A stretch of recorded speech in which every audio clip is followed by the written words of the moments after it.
Good afternoon, everybody, and welcome to This Week in RuneScape. Grab your cup of coffee, and let's get ready to read.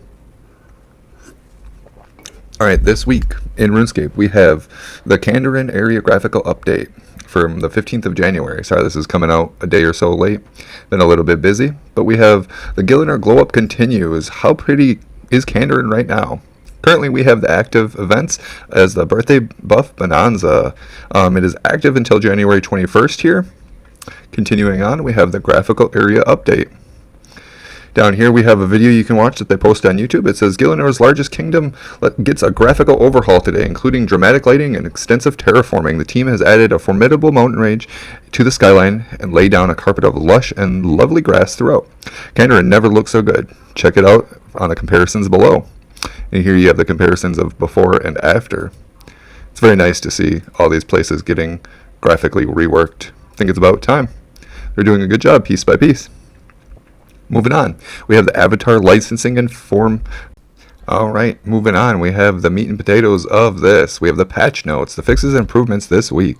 Graphical updates, they continue to work and refresh old areas of the game to visual standards we all want to see, and the changes have been made to Kandarin. They removed an agility shortcut from the Andar Pass, hopefully I said that right. They hotfixed an issue with keepsake items not functioning correctly. For Vorkath and Zemo, they removed a safe spot from Zemo's Bone Spikes attack during the Battle of the Fort. The new Serenic and Dracorlich effects now work in PvP. The contents of Death Warden Nexus are now visible after death. A typo in the Dracorlich armor tooltip has been removed. Zemo's voice lines during the Battle of Fort have been trimmed down. Slightly tweak the timing of Vorkath's hovering breath attacks so that the animation lines up with the damage hit better. Fixed a crash from both player and when Zemo dies at the same time. Fixed an issue from Vorkath is no longer treated as the correct priority by the Death Skulls ability after a skeleton shielder has been killed. Undead Dragon, Dracorlich, and Elite Dracorlich armor pieces now have unique weights.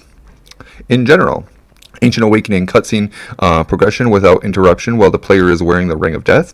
A Linakia's special task can now be cancelled using Slayer points.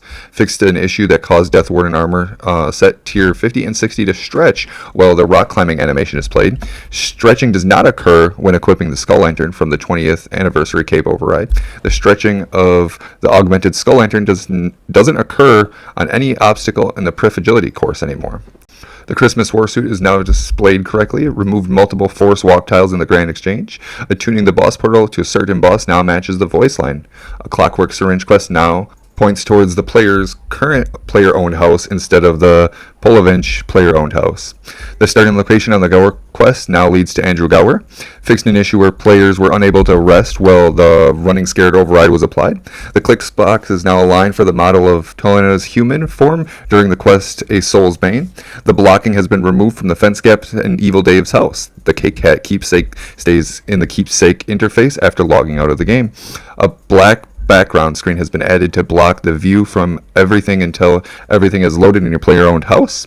All instances of letter-style interfaces can now be closed using the X in the top right-hand corner. Highlighted items will now set and unset correctly in the tool belt. Blocking has been added to the rocks northwest of the Seniston entrance, preventing you from walking through terrain textures.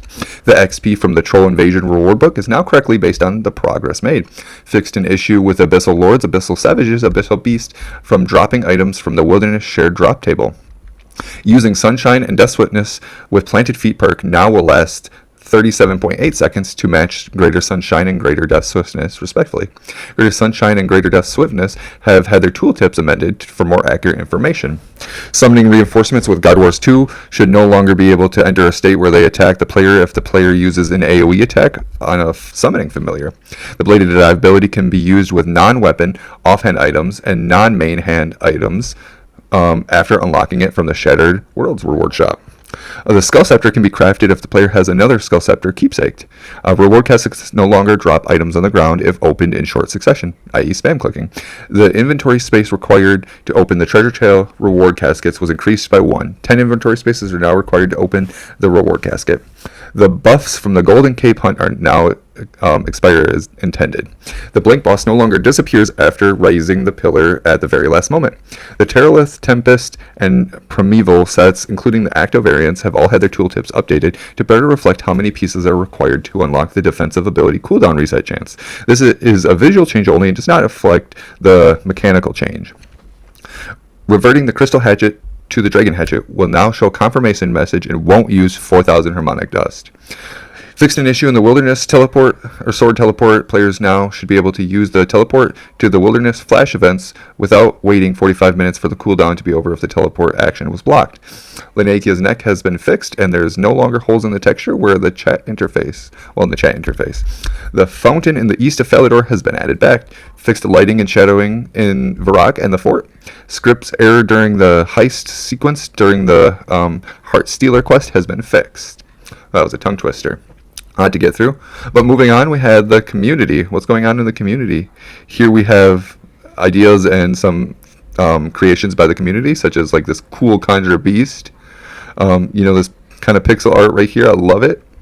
And then we have the RuneTube, content from all of YouTube and RuneScape 3 content creators. And some great pictures from the Grand Exchange and some great Christmas shots.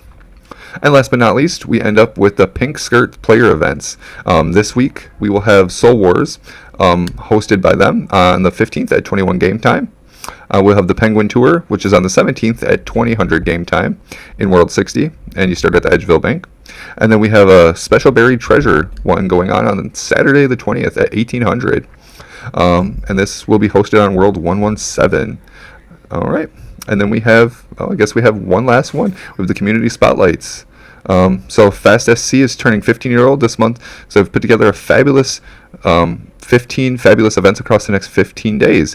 Fast SC is the World 99 Non-Combat Stealing Creations French chat. So if you want to hop in there, they're doing some more of their upcoming events on Monday, January 15th, Saturday, January 27th, Sunday, January 21st. And that can all be found in-game. All right, everybody, that wraps up this week in RuneScape for the 25th. Thanks for tuning in. If you enjoyed the video, don't forget to like, subscribe, and hit the notification bell. As always, your support means the world. And until next time, stay scaping.